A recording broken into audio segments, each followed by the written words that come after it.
ప్రస్తుతం మనతో పాటు ప్రముఖ ఆధ్యాత్మికవేత్త, ఆస్ట్రోన్యూమరాలజర్, ఎనర్జీ వాస్తు ఎక్స్పర్ట్ జయప్రద గారు మనతో ఉన్నారు. మేడంతో మాట్లాడదాం. నమస్తే మేడం. నమస్తే అమ్మా. శ్రీమాత్రే నమః. మేడం, మకర రాశి వారికి లైఫ్ లాంగ్ ధన ప్రవాహం బాగుండాలన్నా, ఫైనాన్సెస్ బాగుండాలన్నా, అలాగే కొన్ని కొన్ని ఆలయాలకు వెళ్తే ఒక్కొక్కసారి మన లైఫ్ టర్న్ అయిపోద్ది. ఒకప్పుడు ఒకలా ఉంటాము, సడన్ గా ఒక గుడికి వెళ్ళి రాగానే మన ఫేట్ అనేది మారిపోతూ ఉంటుంది. మరి వాళ్ళకి ధనపరంగా బాగుండాలన్నా, వీళ్ళ లైఫ్ చేంజ్ అవ్వాలన్నా ఎటువంటి పరిహారాలు, ఎటువంటి క్షేత్ర దర్శనాలు చేస్తే బాగుంటుందంట? సో మకర రాశి వాళ్ళకి జనరల్ గా ధన పరంగా రావాలి, అనుకూలంగా ఉండాలంటే ఫస్ట్ ధనం ఎలా సంపాదించి వాళ్ళు తెలియాలి. వీళ్ళు చాలా ప్రాక్టికల్ గా ఉంటారు. వీళ్ళకు ఉన్నంత మొహమాటం కానీ, వీళ్ళకు ఉన్నంత హుందాతనం కానీ ఎవరికి ఉండదు. సో దాన్ని ఏమంటే, ఎదుటి వాళ్ళ దగ్గర మనం పని చేస్తే ఆ పని ఇంత, దానికి ఎంత వరకు రావాలి అమౌంట్, అవన్నీ మాట్లాడుకోవాలి. వీళ్ళు అవన్నీ ఏమి మాట్లాడరు. చాలా వాళ్ళే ఇవ్వాలి, వాళ్ళే మన పని చేస్తాం కదా, వాళ్ళే గుర్తించాలి, వాళ్ళే దానికి వాల్యూ ఇవ్వాలని. అది ఒకప్పుడు రోజుల్లో ఒక మనిషి కష్టపడుతుంటే ఇది చాలా వరకు ఆ కష్టం విలువ తెలుసుకొని మనుషులు ఇచ్చేవాళ్ళు. కొంతమంది ప్రిన్సిపల్స్ ఉన్నాయి ఏంటంటే, ఎంత ఇస్తారో వాళ్ళు మాట్లాడతారు, అందరికన్నా తక్కువ ఇస్తారు అమౌంట్ ఆ సంస్థలో. సో కానీ వాళ్ళు ప్రాంప్ట్గా ఇస్తారు. సో అందరూ 15 రూపాయలు ఇస్తున్నారు, ఒక 1500 ఇస్తారు అనుకోండి ఒక సబ్జెక్ట్కి, కానీ నువ్వు 1000 రూపాయలు ఇస్తారని మాట్లాడుకుని ఆ 1000 రూపాయలు ప్రాంప్ట్గా ఇచ్చేవాళ్ళు, ఇంపార్టెంట్. అలా ఒకప్పుడు ఉండేవాళ్ళు. ఈ కలియుగ ప్రభావంలో అసలు ఎవరు ఇచ్చే తత్వం అనేది కానీ, ఆలోచించే శక్తి కానీ, మన కోసం ఒక కష్టపడుతున్నారని కానీ ఆలోచించరు. ఎంతసేపు ఫ్రీగా వాళ్ళు వాడుతూ ఉంటారో అంతసేపు వాళ్ళు అడగకుండా ఫ్రీగా తిప్పుకుంటూ, ఫ్రీగా అడిగేవాళ్ళు, ఫ్రీగా పని చేయించుకునే వాళ్ళు. అదేంటి నువ్వు డబ్బులు అడుగుతావు, ఎక్స్పెక్ట్ చేయలేదు మేము అని చెప్పే తత్వమే ఉంది ఈ రోజుల్లో. సో మకర రాశి వాళ్ళకి స్నేహితులైనా, తర్వాత వాళ్ళు చేసే వర్క్ అయినా, ఎవరైనా సరే నోరు తెచ్చి అడగకపోతే వాళ్ళు ఇవ్వరు 100%. సో చాలా మంది ఫ్రెండ్స్ రూపంలో ఫ్రెండ్స్కి హెల్ప్ చేస్తాం, నేను నీకు ఆ ప్లాన్ హెల్ప్ చేస్తానులే అని చెప్తాను. వీళ్ళంటే ఆ ప్లాన్కి బయట వాళ్ళు అయితే ఎంతో కొంత శాలరీ ఇస్తారు కదా, నాకైతే వాడు ఇంకొక రూపాయి ఎక్కువే ఇస్తారని చెప్పి వీళ్ళు అనుకుంటారు. వాడేమనుకుంటే మన ఫ్రెండ్ కనుక వాడు ఫ్రీగా చేస్తారని చెప్పి వాడు అనుకుంటారు. సో ఫ్రీగా చేస్తారని చెప్పి ఫ్రీగా చేయించుకుంటారు.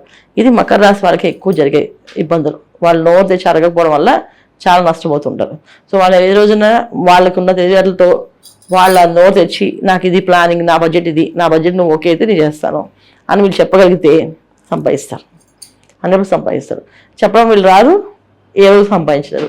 ఇది మకర రాశి వాళ్ళ లైఫ్. ఏదైనా సరే చాలామంది మకర రాశి వాళ్ళకి ఉన్న ప్రాబ్లం ఏంటి ఇది. ఎందుకు అలా ఉంటారంటే, అక్కడ ఉండే తత్వం ఏంటంటే, మకర రాశి అధిపతి శని భగవానుడు, అది ప్రాక్టికల్గా కర్మాధిపతి స్థానం. సో ఏ విషయమైనా ప్రాక్టికల్గా ఆలోచిస్తారు. కానీ అక్కడ ఉచ్చ స్థితి ఎవరికంటే కుజుడికి.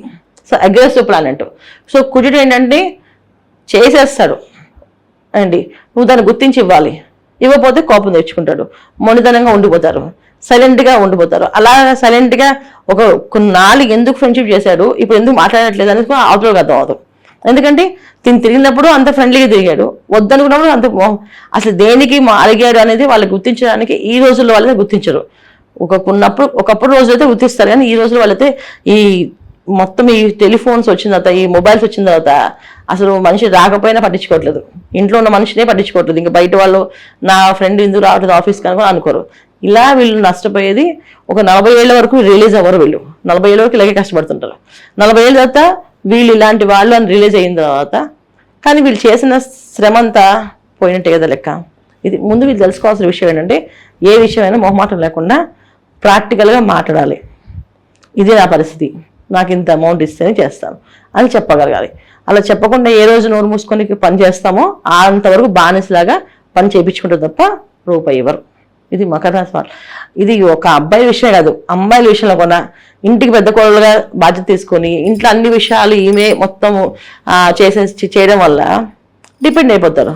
పొద్దున్న లేస్తే కొన్ని రోజులతో ఏమవుతుందంటే వాళ్ళు రివర్స్లో పోట్లాడతారు. నువ్వు పొద్దున్న లేచి కాఫీ ఇస్తావు, ఎందుకు ఇవ్వలేదు వాళ్ళ కాఫీ అని అడుగుతారు. అరే ఈమె గుంట్లో బాగాలేదు అందుకే లేవలేదు అని అడగరు, నువ్వు కాఫీ ఎందుకు ఇవ్వలేదు అని అడుగుతారు. ఇక్కడ ఏంటంటే తత్వం, వీళ్ళ ఆలోచన విధానం ఏంటంటే, నువ్వు చేసినంతసేపు చేయించుకుంటారు, చేయకపోతే ఎందుకు చేయలేదని అడుగుతారు తప్ప ఎందుకు చేయలేకపోయింది అని చెప్పి జాలిపడరు. ఇది మకర రాశి వాళ్ళ లైఫ్ స్టైల్లో. సో దీంట్లో ఒకటి ధనానికి కానీ, ఎమోషన్ కానీ ఎక్కడ చోటు ఉంది, ఇక్కడ వీళ్ళ మొహమాటమై వీళ్ళని ముంచేస్తుంది. అది ముఖ్యం. మరి వీళ్ళ ఫైనాన్స్ యాక్టివేట్ అవ్వాలంటే ఏం చేస్తే బాగుంటుంది అంటారు? వీళ్ళు మొహమాటాన్ని వదిలేసి రావాలి.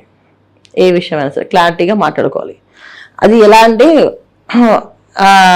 అగ్రెసివ్గా మాట్లాడకూడదు. ఇప్పుడు కుజుడు అగ్రెసివ్ తత్వం కదా, వీళ్ళు మాట్లాడడం మొదలు పెడితే విపరీతంగా కోపంగా మాట్లాడతారు, ఆ మొండితనంగా మాట్లాడతారు, అది మొత్తం రిలేషన్ బ్రేక్ అవుతుంది. అలా మాట్లాడకుండా న్యాచురల్గా చాలా సాఫ్ట్గా కూల్గా ఒక ప్లాన్ గీసుకొని వేరే ఒక వ్యక్తికి ఎలా అయితే ప్లానింగ్ ఇస్తారు వీళ్ళు, అదే ప్లానింగ్ వీళ్ళు చేసుకొని ఆ ప్లానింగ్ ప్రకారం మాట్లాడాలి. అలా మాట్లాడినప్పుడు వాళ్ళు ఏమన్నా అక్కడ ఎమోషన్ని బ్యాలెన్స్ చేసుకుంటూ మాట్లాడగలగాలి. సరే అయితే నువ్వు ఇవ్వా, అది ఓకే అని చెప్పి అక్కడ పడేసి వచ్చేసావంటే ఇంక అయిపోయింది. అక్కడ వాడికి కావాల్సిన అదే, ఏదైతే పాయింట్ అంటే వదిలేసి వెళ్ళిపోతారో అని చెప్పి ఆలోచిస్తుంటారు. దాని కాకుండా మనకున్న తెలివితేటలతో పక్క వాళ్ళకి ఏదైతే ప్లానింగ్ ఇస్తున్నామో ఆ ప్లానింగ్తో మనం చేసుకోవాలి. అలా వీళ్ళు ప్లానింగ్ చేసుకోగలిగినప్పుడు ధనం సంపాదించగలరు, విపరీతం ధనం సంపాదిస్తారు. ధనం విషయంలో వీళ్ళకి మళ్ళీ మామూలుగా ఉండదు, ధనం వచ్చితే బ్రహ్మాండంగా వస్తుంది. కాబట్టి ఈ మొహమాటాన్ని, ఈ గట్టిగా మాట్లాడే తత్వాన్ని రెండు తగ్గించాలి. ఉంటే మొహమాట పూర్తిగా ఏమి మాట్లాడకుండా మాట్లాడితే అన్ని విషయాలు అడిగేస్తాయి, ఇంకా రిలేషన్ బ్రేక్ అయిపోతుంది. అంటే మనసులో ఇంత పెట్టుకుని మాట్లాడుతున్నాడా అనే తత్వం వచ్చేసినప్పుడు మొత్తం బ్రేక్ అయిపోతుంది రిలేషన్. ఇంక మళ్ళీ వాళ్ళ మొహం చూడరు, లైఫ్లో మళ్ళీ వాళ్ళ ఇంటికి వెళ్ళరు. వీళ్ళు అంత ఫ్రెండ్షిప్ కూడా పోతుంది. 25 years ఫ్రెండ్షిప్ ఉన్న, ఒక 20 years ఫ్రెండ్షిప్ ఉన్న అస్సలు మళ్ళీ వాళ్ళని అడిగేది వాడి ఆలోచించి నా గురించి అని చెప్పి అలాంటి విషయం చేయకూడదు. వీళ్ళు ప్రాక్టికల్గా ఏ విషయాన్ని చెప్పాలి, అడగాలి. ఫ్రెండ్ అయినా సరే, సో మనకి చిన్నప్పుడు జోదువాడితే చెప్తారు, తమ్ముడు ధనవాడైనా ధర్మం ఏదైతే ఉందో అది చెప్పాలని చెప్పేసి. సో ధర్మంగా వీళ్ళు బతకగలిగితే, ధర్మంగా చెప్పగలిగితే, మొహమాటం పక్కన పెడితే వీళ్ళు సంపాదించుకోగలుగుతారు. అది లైఫ్లో వీళ్ళకి టర్నింగ్ పాయింట్ రావాలంటే జీవితంలో ఒక్కసారైనా ఏ ఆలయానికి వెళ్ళి రావాలి మేడం? వీళ్ళు ప్రతిరోజు ఆలయానికి వెళ్ళాలి, ప్రతిరోజు గుడికి వెళ్ళాలి. ఎందుకంటే మకర రాశి వాళ్ళకి అగ్రెసివ్ ప్లానెట్ కుజుడు తత్వం ఒకటి, తర్వాత మకర రాశికి అధిపతి శని భగవానుడు. వీరిద్దరు కూడా ఏంటంటే సహజంగా ఉంటే టూ మచ్ యాక్టివ్గా ఉంటారు. అంటే చిన్నప్పటి నుంచి బాగా చదివేసి మంచి జాబ్లోకి వచ్చి తర్వాత 40 years అయితే నేను చేయను అని చెప్పి వదిలేస్తారు. నేను చేయలేకపోతున్నాను, నాకు ఓపిక లేదు, ఇంత ఏం చేస్తాను జాబ్స్ అని చెప్పి వదిలేస్తారు. అయితే ఉన్నది 40 years తర్వాత లైఫ్ స్టార్ట్ అవుతుంది. అక్కడి నుంచి వాళ్ళ లైఫ్లో వాళ్ళు తెలుసుకొని బయటపడుతుంటారు. సో ఇవన్నీ కాకుండా మకర రాశిలో పుట్టిన వాళ్ళు ఎవరైనా సరే చిన్నపిల్లల నుంచి అలవాటు చేయాల్సిందంటే ప్రతిరోజు ఆంజనేయ స్వామి గుడికి వెళ్ళడం, ఆంజనేయ స్వామి ప్రదక్షిణాలు చేసుకోవడం. ఈ ఆంజనేయ స్వామి ఉపాసన, అమ్మవారి ఉపాసన వీళ్ళకి బాగా కలిసి వస్తుంది. అంటే చండీ పారాయణ చేయడం కానీ, చండీ ఉపాసన చేయడం కానీ, ఆంజనేయ స్వామి చేయడం కానీ, హనుమాన్ చాలీసా చదవడము, సుందరకాండ పారాయణ చేయడము, లేదా దుర్గే దక్షిణ మహాన్ మంత్రం చదువుకోవడం, చండీ పారాయణ చేయించుకోవడం. ఈ ప్రతిరోజు వెళ్ళడం వల్ల వీళ్ళ లైఫ్లో జర్నీ అనేది స్టార్ట్ అవుతుంది. ఏ రోజు గుడికి వెళ్తారో అక్కడి నుంచి వాళ్ళ లైఫ్ స్టార్ట్ అవుతుంది. అక్కడి నుంచి ధనం అనేది అక్కడి నుంచి రావడానికి మార్గాలు వస్తాయి. ఎందుకంటే వీళ్ళు దేవాలయానికి వెళ్ళాలి. వెళ్తే వీళ్ళ ధనాధిపతి ఎవరు అంటే కుంభరాశి అధిపతి శని భగవానుడే. శని భగవానుడు ఏంటంటే కాలపురుషుడు, ఏంటంటే కర్మాధిపతి. మనం ఏ పనైనా కష్టపడుతున్నాము అంటే ఆ కష్టానికి లెక్క వేస్తాడు, ఆ కష్టం లెక్క వేసి ఇస్తాడు ఆయన.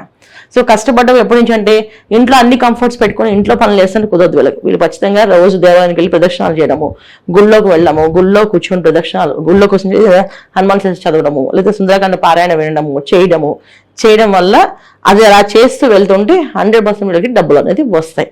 దానికి ఎటువంటి మొహమాటం లేదు, డౌట్ కూడా లేదు. నేను చాలా వరకు మకర రాశి వాళ్ళు వెళ్ళిన వాళ్ళు 100 days వెళ్తే వాళ్ళకి వచ్చి స్టార్ట్ అయ్యి డబ్బులు.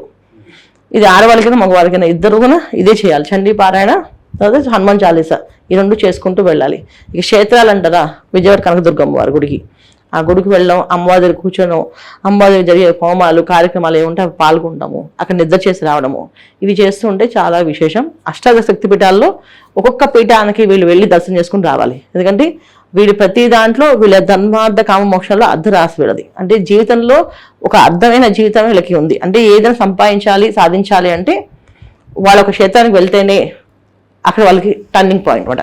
వీళ్ళకి ఒక్కొక్క డోర్కి లాక్స్ ఉంటాయన్నమాట. ఆ లాక్ ఓపెన్ అంటే ఒక్కొక్క క్షేత్రానికి వెళ్తే ఆ లాక్ ఓపెన్ అవుతుంది, అక్కడ వీళ్ళు సంపాదించవలసిన దానం వస్తుంది. ఈ దేవాలయానికి వెళ్ళకపోవడమే వీళ్ళకున్న పెద్ద మైనస్ పాయింట్. వెళ్ళేరా స్టార్ట్ అవుతుంది. ఓవరాల్ గా మకర రాశి వాళ్ళకి ఫైనాన్స్ పరంగా, అలాగే వీళ్ళ లైఫ్ టర్న్ అవ్వాలంటే ఏం చేస్తే బాగుంటుంది అనేది మంచి విశ్లేషణ అందించారు. ధన్యవాదాలు. నమస్తే అమ్మా, శ్రీమాత్రే నమః.